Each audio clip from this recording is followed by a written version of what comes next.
Salut à toi, bienvenue sur Pensée Naturelle. Aujourd'hui, je fais une petite vidéo pour parler de l'importance de savoir poser nos limites. Donc premièrement, pour préserver notre paix intérieure, parce que se poser des limites, ça nous permet de se créer de l'espace dans nos journées pour aborder la vie en étant plus zen, plus détendu. Mais aussi poser des limites pour avancer là où ça compte vraiment pour nous, en faisant abstraction de tout le reste.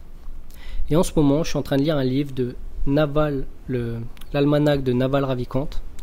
Alors Naval Ravikant, c'est un entrepreneur, quelqu'un qui a vraiment réussi, mais c'est aussi un penseur, quelqu'un qui partage beaucoup de bonnes idées sur la psychologie, sur le bien-être, le bonheur. Voilà, il partage plein de bonnes idées et il y a une citation que j'ai bien aimée dans le livre. Il nous dit « Tu devrais être trop occupé pour faire du café, tout en gardant de l'espace dans ton agenda. » Alors bien sûr, c'est imagé, si tu aimes le café, bois du café, mais en gros, il nous incite vraiment à savoir dire non à presque tout. Et même aux toutes petites choses. Parce que si on fait le cumul de toutes les petites choses et les petites actions qu'on peut faire chaque jour, on peut facilement économiser jusqu'à 1 heure, voire plus, juste en les éliminant. Et après, je pense que cette phrase, elle va encore plus loin, c'est que ce qu'il veut vraiment nous dire, c'est que les gens qui réussissent, ils sont intransigeants. C'est-à-dire qu'ils mettent leur énergie et leur attention seulement là où ça compte. Et ils disent non à tout le reste. Et c'est aussi Derek Sivers, qui est aussi un entrepreneur et un écrivain, qui a dit « Refuse presque tout, ne fais presque rien, mais ce que tu fais, fais-le à fond. » Pourtant, une erreur commune qu'on est nombreux à faire, et que je fais moi-même, c'est qu'on a tendance à trop se disperser, à se laisser prendre par les distractions, par les réseaux sociaux, le téléphone, durant la journée.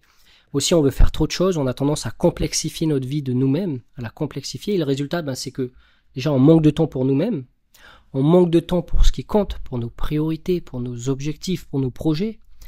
Et le résultat, c'est qu'on peut stagner, ne pas avoir les résultats qu'on aimerait vraiment avoir. Et je pense que pour être maître de notre vie, pour être maître de notre destinée, du futur qu'on va créer, parce que je suis convaincu que chaque action qu'on pose chaque jour, le style de vie qu'on incarne chaque jour, détermine en grande partie le futur qu'on va se créer, la destinée qu'on va se créer. Pour ça, pour être maître de notre vie, je suis convaincu qu'on a besoin de savoir se poser des limites claires. Parce que quand on n'a aucune limite, c'est comme cette plaine ouverte, on a une quantité infinie d'options, on se laisse porter par nos humeurs, par les envies du moment, mais le résultat c'est que on tourne en rond. Maintenant on regarde ce chemin clôturé, les barrières ce sont les limites qu'on choisit, ce à quoi on choisit de dire non. Là on peut voir que la seule option c'est d'avancer tout droit sur ce qui compte vraiment. La direction elle est claire, avancer vers nos objectifs et il n'y a qu'une seule issue, c'est d'atteindre nos objectifs. Et c'est pour ça que les gens qui réussissent, ce sont toujours les plus disciplinés, ceux qui savent s'imposer des limites. Mais pour poser nos limites, de quoi on a besoin? C'est quelque chose, j'y reviens souvent, j'en parle tout le temps, et parce que pour moi c'est essentiel, on a besoin de savoir ce qu'on veut. Il nous faut de la clarté. Parce que chaque jour, il y a tellement de choses qui veulent se battre pour notre attention, que ce soit les réseaux sociaux, le téléphone qui sonne, quelqu'un qui nous demande un service. Toutes ces choses-là se battent pour notre attention, mais quand on sait ce qu'on veut, il est beaucoup plus facile de dire non et de rester focalisé sur ce qui compte pour nous. Donc, on a besoin de clarté. La clarté nous aide à dire non et à rester focalisé sur ce qui compte. Mais maintenant, pour avoir de la clarté, on a besoin d'un endroit qui centralise notre vision, que ce soit dans un journal, dans un carnet, sur notre téléphone. Un endroit où on note toutes nos priorités, nos objectifs, nos habitudes, nos routines, et on structure ça de façon très simple, parce que le but c'est que ça nous apporte de la clarté, donc ça doit être simple, et l'idée c'est d'y revenir régulièrement pour réaffirmer notre vision. Donc par exemple, moi j'utilise Notion, je me suis créé une page que j'appelle Lifebook, et j'ai tout structuré ici, et j'y reviens régulièrement.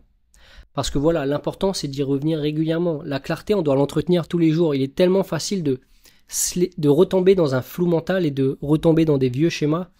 Donc l'important c'est d'y revenir régulièrement, au moins chaque jour, pour réaffirmer notre vision, pour être sûr d'être dans la bonne direction et de rester sur la bonne direction et de savoir ce qui compte vraiment pour nous.